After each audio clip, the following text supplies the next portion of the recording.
क्या आप अपने इम्यून सिस्टम को स्ट्रांग बनाना चाहते हैं? क्या आप ब्रीदिंग कैपेसिटी यानी धीमी और लंबी गहरी श्वास लेने की क्षमता को बढ़ाना चाहते हैं? क्या आप अपने लंग्स को स्ट्रांग बनाना चाहते हैं? हेलो और नमस्ते, ईश्वरी हल में आप सभी का हार्दिक स्वागत करती हूँ। मैं हूँ श्वेता। आज आप सभी के बीच लेकर आई हूँ इम्यून सिस्टम को स्ट्रांग बनाने वाले प्राणायाम का अभ्यास, जिसे नाड़ी शोधन प्राणायाम कहा जाता है। नए वर्ष के अवसर पे हमने एक बहुत ही छोटा और सुंदर संकल्प लिया था, जो हमारे तन और मन को स्वस्थ रखने के लिए बहुत ही आवश्यक है। यदि आप मुझसे पहली बार मिले हैं तो आपसे रिक्वेस्ट करती हूँ, इस चैनल के प्लेलिस्ट में जाइए और लास्ट वीडियो को देखकर इस संकल्प की पूरी जानकारी लीजिए। आज के सेशन में हम सभी नाड़ी शोधन प्राणायाम के अभ्यास के बारे में जानेंगे। नाड़ी शोधन प्राणायाम के अभ्यास को करके सीखेंगे। इसकी सीमाएं और स्वास्थ्य लाभ के बारे में पूरी जानकारी प्राप्त करेंगे। नाड़ी शोधन प्राणायाम की पूरी जानकारी प्राप्त करने के लिए वीडियो को बिना स्किप किए पूरा देखें।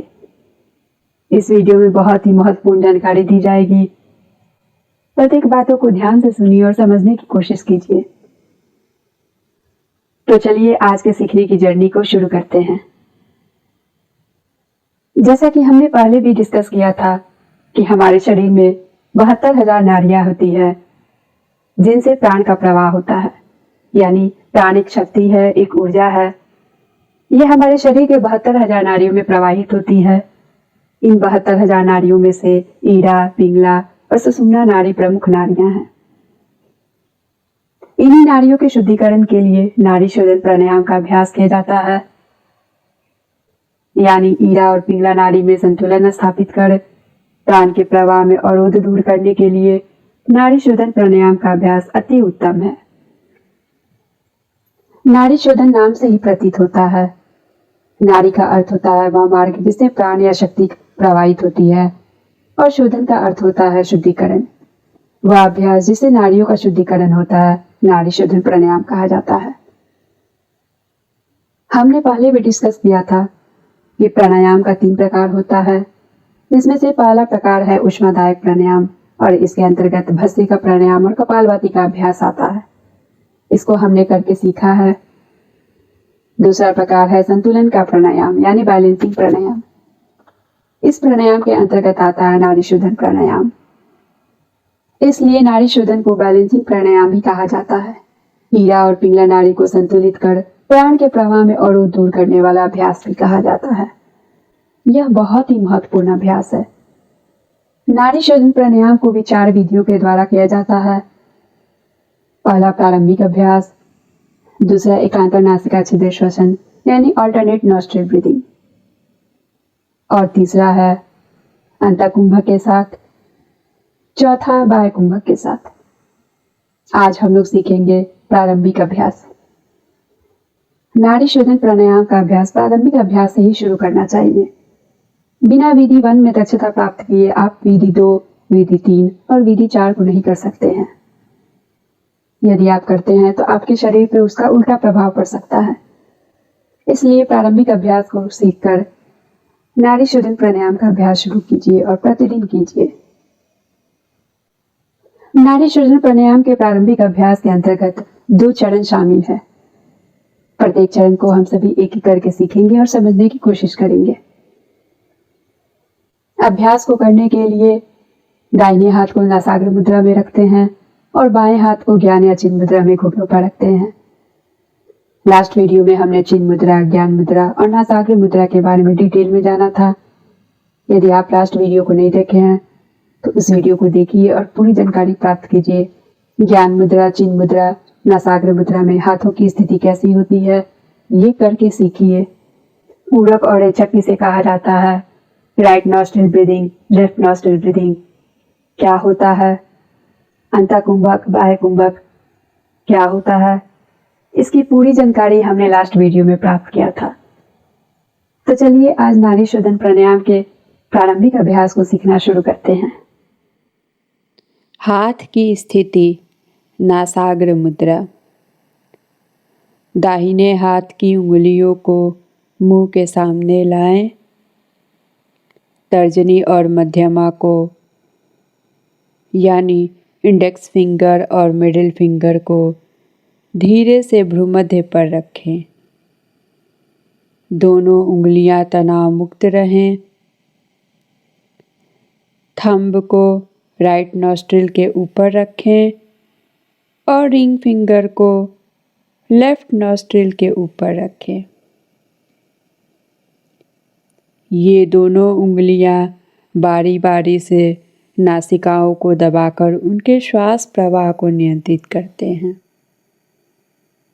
पहले एक नासिका छिद्र को दबाकर दूसरे से श्वास प्रवाहित करते हैं और उसके बाद दूसरे नासिका छिद्र को दबाकर पहले नासिका छिद्र को खोलकर उससे श्वास प्रवाहित करते हैं। चरण 1। ध्यान के किसी सुविधाजनक आसन में बैठ जाएं, जैसे पद्मासन या अर्ध पद्मासन या सुखासन। सिर और मेरुदंड को सीधा रखें। पूरे शरीर को शिथिल करें और आंखों को बंद कर लें।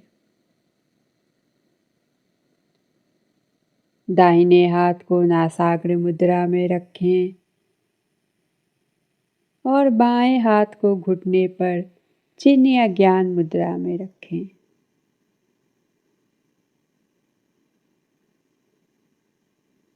अंगूठे से दाहिनी नासिका को बंद करें,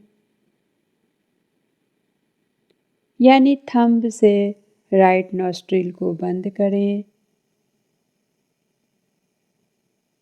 और बाईं नासिका से यानी लेफ्ट नॉस्ट्रिल से 5 बार श्वास लें और छोड़ें।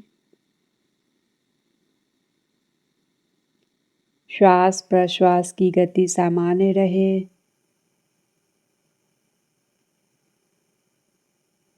यानी श्वास लेने और छोड़ने की गति सामान्य रहे। प्रत्येक श्वास के प्रति सजग रहें।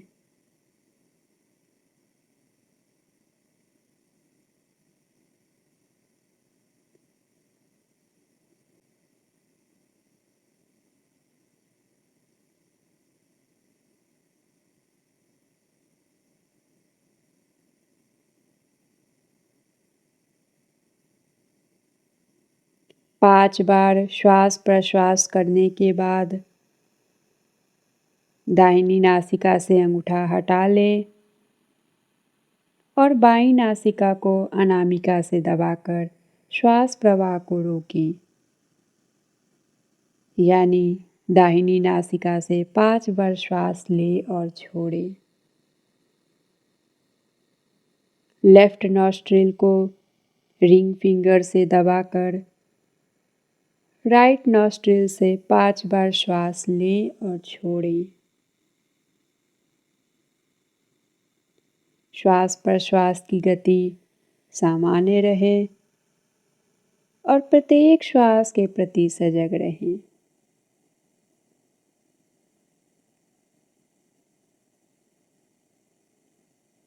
अब हाथ नीचे कर लें और दोनों नासिका छिद्रों से यानी बोथ नॉस्ट्रिल से एक साथ 5 बार श्वास लें और छोड़ें।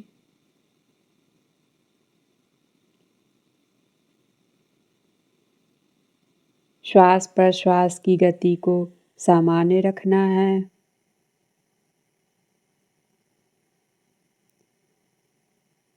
यह एक चक्र हुआ। पहले लेफ्ट नॉस्ट्रिल, फिर राइट नॉस्ट्रिल, अंत में बोथ नॉस्ट्रिल से मानसिक गिनती के साथ श्वास प्रश्वास करने से एक चक्र पूरा होता है। इसी प्रकार 3 से 5 चक्र या 3 से 5 मिनट तक अभ्यास करें। अब हम सीखेंगे चरण 2। चरण 2 को सीखने से पहले यह जानना आवश्यक है कि जब तक आप चरण 1 में दक्षता प्राप्त न कर ले, तब तक चरण 2 का अभ्यास आरंभ न करें। चरण 1 के अभ्यास को लंबे समय तक करने के बाद जब आपको अनुभव होने लगे कि श्वास प्रश्वास में किसी प्रकार की कठिनाई नहीं हो रही है, तो आप चरण 2 को शुरू कर सकते हैं। यानी चरण 1 के अभ्यास में बिना दक्षता प्राप्त किए चरण 2 के अभ्यास को शुरू नहीं करना चाहिए। चरण 2 के अभ्यास को सीखने से पहले कुछ बातों को जान लेते हैं। चरण 2 के अभ्यास में श्वास प्रश्वास यानी पूरक और रेचक की अवधि को नियंत्रित करना आरंभ करते हैं। लेफ्ट नॉस्ट्रिल, राइट नॉस्ट्रिल और बोथ नॉस्ट्रिल से श्वास लेने और छोड़ने की लंबाई को गिनती द्वारा नापते हैं। तो चलिए चरण 2 को करके सीखते हैं। चरण 2। ध्यान के किसी सुविधाजनक आसन में बैठ जाएं, जैसे पद्मासन या अर्धपद्मासन या सुखासन। सिर और मेरुदंड को सीधा रखें, पूरे शरीर को शिथिल करें और आंखों को बंद कर लें।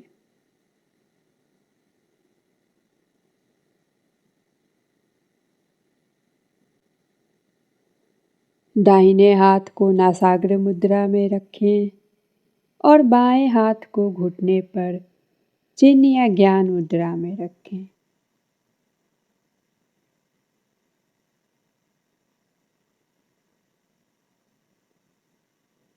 थंब से राइट नॉस्ट्रिल को बंद करें। लेफ्ट नॉस्ट्रिल से श्वास लें। श्वास लेते समय मानसिक रूप से गिनती करें।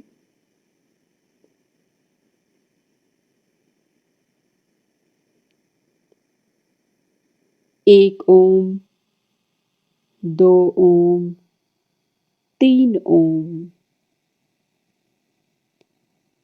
एक बार श्वास लिए 1 ओम, दूसरी बार श्वास लिए 2 ओम, तीसरी बार श्वास लिए 3 ओम, चौथी बार श्वास लिए 4 ओम। ध्यान रहे कि गिनती करते समय श्वास छोड़ना नहीं है। जब तक सुविधापूर्वक श्वास ले सके गिने। इसी प्रकार श्वास छोड़ते समय भी गिनती करें। जैसे एक बार श्वास छोड़े 1 ओम, दूसरी बार श्वास छोड़े 2 ओम, तीसरी बार श्वास छोड़े 3 ओम और चौथी बार श्वास छोड़े 4 ओम।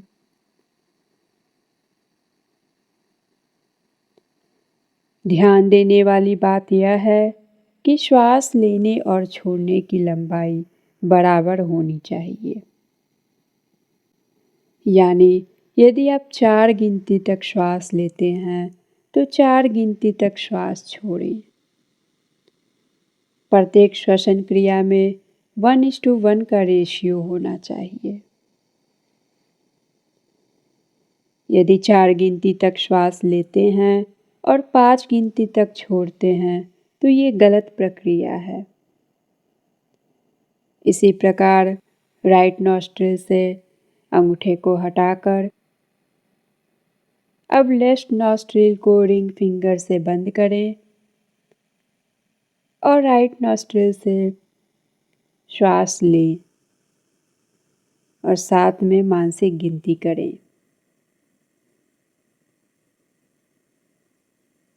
जितना बार श्वास ले सके सुविधापूर्वक उतनी बार लें और उतनी ही बार श्वास छोड़ें।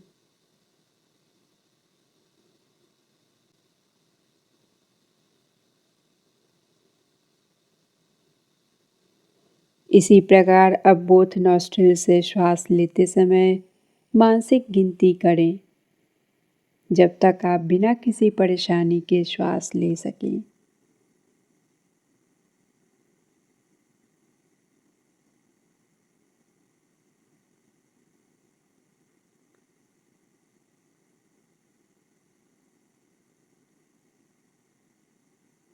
उसके बाद उतनी ही संख्या में श्वास छोड़ें।